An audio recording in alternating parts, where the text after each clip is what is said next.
ప్రజలందరికీ విద్యుత్ స్మార్ట్ మీటర్ల విషయంలో మేము చేసే విజ్ఞప్తి ఒకటే, ఈ మీటర్లు చాలా ప్రమాదం. మీ ఇంటిలో అదానీని ప్రవేశపెట్టడమే శాశ్వతంగా మన దోపిడీ చేసేటువంటి మీటర్.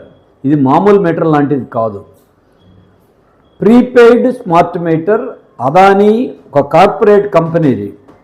మీరు ఇప్పటి వరకు బిల్లు వచ్చిన తర్వాత 15 రోజులకో నెల రోజుల లోపల చెల్లించాలి. ఈ మీటర్తో ముందుగానే మీరు ఫోన్లో బ్యాలెన్స్ వేయించినట్టు బ్యాలెన్స్ వేయించుకోవాలి. ఇది అదనపు భారం. అంతేకాదు గంటకి రీడింగ్ తీస్తారు, గంటకి రేటు నిర్ణయిస్తారు.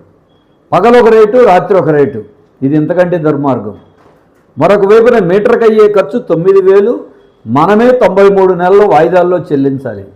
మళ్ళీ 6 ఏళ్లలో మళ్ళీ ఆ మీటర్ పనిచేయదు, మళ్ళీ కొత్త మీటర్ పెట్టుకోవాలి. అంటే ఇక శాశ్వతంగా ఈ మీటర్ పేరుతో విద్యుత్ పంపిణీ సంస్థలోకి అదానీ సంస్థ ప్రవేశిస్తుంది. బాగున్న మీటర్లు ఎందుకు తీసేయాలి? 2 కోట్ల మీటర్లు ఎందుకు మార్చాలి? అందుకే ఇప్పటికే విద్యుత్ బిల్లులు పెరిగిపోయాయి. సర్దుబాటు ఛార్జీల పేరుతో ఏనాడో వాడుకున్న కరెంటుకి ఈరోజు బిల్లులు వేస్తున్నారు. ఇది దుర్మార్గం. ఇప్పుడు ఈ మీటర్ పెడితే చాలా చోట్ల ఇంకా బిల్లులు పెరిగిపోతున్నాయి. అందుకే ప్రతి ఒక్కళ్ళు మీ ఇంట్లో మీటర్ వద్దు, మీ అనుమతి లేకుండా మీటర్ పెట్టకూడదు. కాబట్టి అందరూ అడ్డుకోండి. రైతులు పంపు సెట్లకు మీటర్లు పెట్టొద్దని తిరగబడ్డారు, వాళ్ళకి ఆగింది. మీరు గతంలో మనమందరం చెత్త పన్ను రద్దు కావాలని పోరాడాం, రద్దు అయింది. ఇది ఆదిలోనే మీరు మేల్కొనండి. స్మార్ట్ మీటర్లు పెట్టకుండా ఎదుర్కోండి.